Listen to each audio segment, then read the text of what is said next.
Alright, hoi!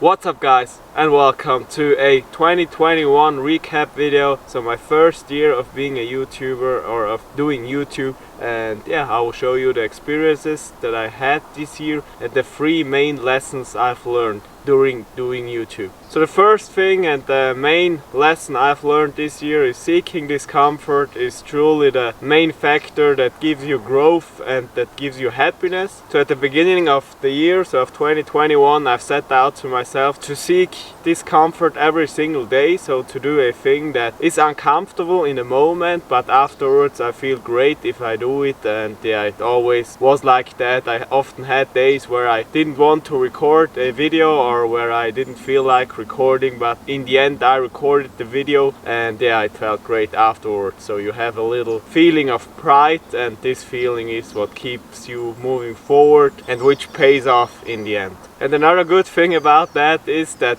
comfort gets more uncomfortable. So for example, if I would playing video games instead of recording videos, I would feel so bad about myself, and therefore it gives me an uncomfortable feeling. So I really realized that if you seek discomfort, the uncomfortable situations are getting more comfortable with time, and therefore you seek them automatically. So the second lesson I've learned this year was that vulnerability is the key to move forward in life. So if you share your struggles, your insecurities, or even your bad behaviors, you're not showing weakness as you often think, you are showing courage instead, and courage is always the way forward. And when you are courageous, other people respect that and they are open about themselves too. So that's pretty funny. If you open yourself up about something you're not proud of or something that makes you feel insecure, other people are more likely to show their insecurities, and then you have more empathy towards them, or empathy.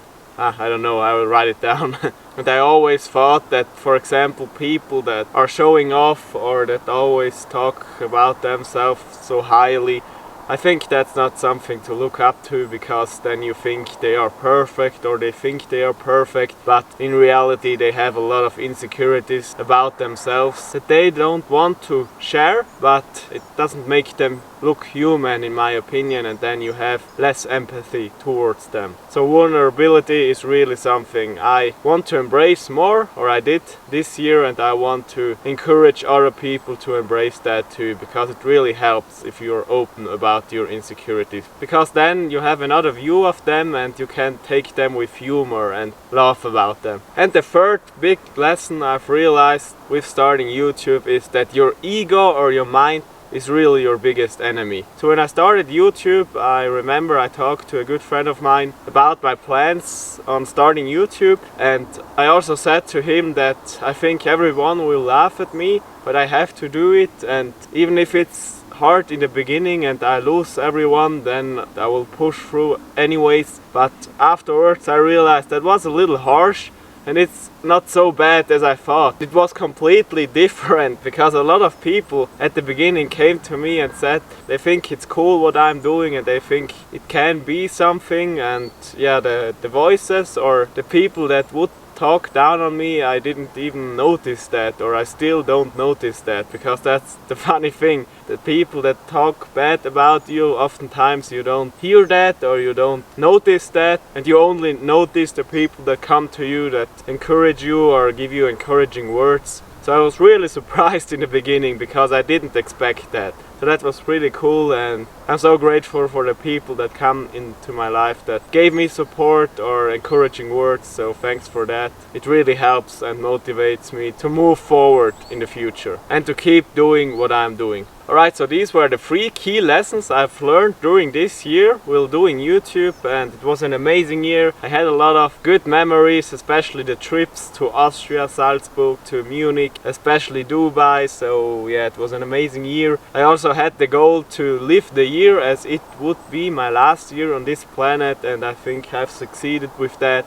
So if I would leave the world right now, or if I would die at that exact moment, it would be completely fine for me, because I've lived fully this year. I tried my best this year, and I'm really proud of myself what I did this year. That I stayed disciplined, focused to upload a video every Sunday, so that was pretty good. And yeah, I'm proud of myself but not satisfied, so I want more, of course. and I want to grow this channel even further. And of course I want to grow myself, so I want to grow up to be even stronger, as I often say. So therefore I'm really excited about the future, and therefore I will share the goals that I've set for myself this year. And I've written 10 goals down that I want to focus on, and I divided them into internal goals and external goals. And the main focus is on the internal goals, because external goals are things I can't fully focus on or I can't control because they're not in my hands. For example, the trips that I want to do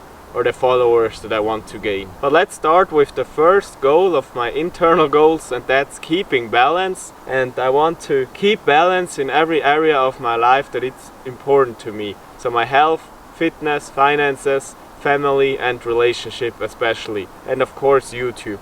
So I want to have a balanced life and to spend my time in all of those areas, because oftentimes I focus on too much on finances, for example, and then leave out relationships or spend too much time alone. And I want to watch myself more, listen to my body and to my feelings or emotions, and divide my time. If I realize I'm lacking time or I'm lacking happiness in that area, I want to get back to that area and like I said, keep everything in balance. Then to my second goal, and that's to be the joy again. And what I mean with that is there are so much negative things in the world and things going on, and I always want to be the center of my life, because you are the center of your life and you can influence the society you're in or the circle of people you're in. And I want to have a positive impact in that circle, because that's the only way you can better the world. If you better yourself, you can influence indirectly other people through inspiration, through helping them out, for example.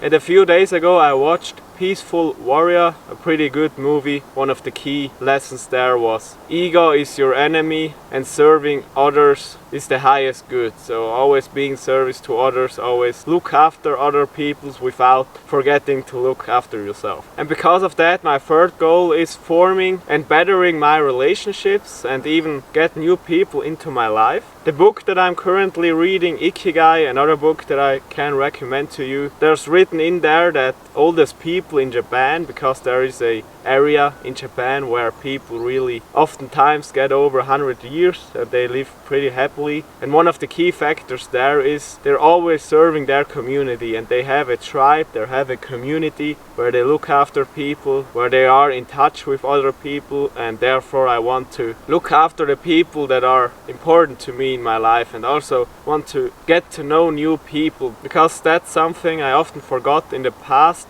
And that's something I want to better myself, because I often isolated myself in the past and I realized I made myself miserable by doing that. And always, or the phases where I spent a lot of time with people were the phases where I had the most of happiness, or where I experienced the feeling of happiness the most. So I definitely want to reconnect with people more and get to know new people. And another sub goal of that goal is my family. So I want to spend my time with them in presence and always be there for them and share my current struggles and listen to their struggles, for example. And maybe seeking out for help, that's also something I need to practice more, because I can't do everything alone and I need to get rid of the feeling that I have to do everything alone. And the last of the internal goals, I've said it before, is being present in the moment. Another key lesson in Peaceful Warrior is that there's only this moment and there are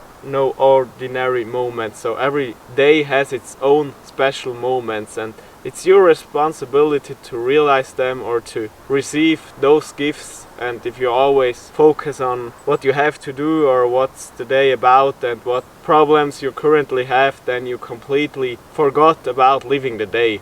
And like I said, there's only the present moment, so you need to focus on that. So I think these were 6 goals, so my 6 internal goals, and now to my 4 external goals. And the first one is about YouTube. So I really want to reach 1000 subscribers, because with 1000 subscribers and I think 5000 hours of watch time, I'm able to monetize my channel. So that would really a good help for me in the future to make some money off of YouTube. And I also read oftentimes that for a new channel, normally it takes like 2 years to gain 1000 subscribers. I also want to be able to upload a video once a week, so the same goal as I had last year, because I think with one video a week I'm able to focus on that video, try to make it the best I can, and if I try to make 2 videos for example a week, I'm probably not 100% commit to the video and always think about the next one, and I think could stress me out. So I think once a week is fine, because quality over quantity in my opinion. But maybe an internal aspect of that goal is also I want to be in flow while editing more, or I want to be in the state of deep work as often as possible. I often read that the feeling of deep work, so that's where you're in your work, focused only on your work without being interrupted with all those distractions like your phone ringing or a notification that's popping up. And also the people in the book of Ikigai, they often said that they live in the flow, so like a river, like the water is doing its thing without distracting itself. The people of Japan do gardening for example, or work in the woods or in the garden for example, they do it with the intention to be in a state of flow, so they don't get distracted by everything else. And as often as you are in that state of flow, the happier you are. So then to my fitness goals. And one thing I thought about the last few days was maybe I will stop tracking macros, because that's something I'm doing for such a long time and I already know the macros of most of the things that I eat, and I think I could really start to track my macros with mindfulness, so I only track the macros in my head so that I have around the calories that I want to eat or the macros that I want to eat, because otherwise you're always so focused on putting everything in your phone, and maybe sometimes it's stressing me out and I can't listen to my body anymore. So if I'm already full and it says I need to eat more calories, then I probably do it, because first I like eating and second, I think I have to fulfill my macros, so to speak. So maybe I should start tracking with my mind and in the end be more present while eating. And with training, I want to continue my lean bulk as I did before, or as I did the last few months, and maybe even do a bulk throughout the year, so maybe only before summer 2 or 3 weeks diet, so I look sharper in summer, but I really want to focus on building muscle this year, because that's something I really need to do. And my second last goal, and the area I also want to focus on, are investments, so finances, and there my goal is to have 50k in investments, so for example that I have SafeMoon and then 50k on the side, because this year's goal was to have 10k in investments. I already hit that. Next year 50k, and maybe then 2023 100k. That would be nice. Maybe even 100k is this year possible, or the next year, but we have to see. So that's something I don't have completely control on. The only control I have is that I put my money into work, so I put my money somewhere where it can make even more money, and I think SafeMoon is a good thing that's doing exactly that. And my last goal is something I also don't have control over, because now with the Omicron variant of Corona it's also a little bit complicated right now, and that's traveling. Me and Gotchi talked about going to Cuba for example in spring, or maybe even Barcelona. That's also a city I want to head in the next few years, maybe even next year. So I want to travel, I want to see the world. That was always a goal of mine, and I hope that's possible next year. I hope that's also possible money-wise, so that SafeMoon rises again and I'm able to spend more money on vacation or on trips. So I think these were my goals, so I had to read off my phone because I tried to summarize them the last few weeks for the next year. That's something I always do, or something that I also did last year, and it's really helping me. So often when I wake up before having breakfast, I look at the summary of my goals. I remind myself what's the most important about this year, and then I can be more mindful about the day and about my goals. So I do the things that I need to do in order to move forwards or to get closer to these goals. So that's everything.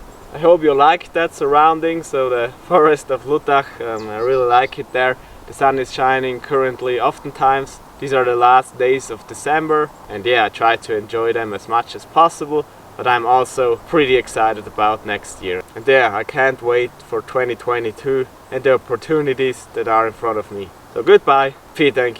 and I hope we will see us next time, maybe even next year.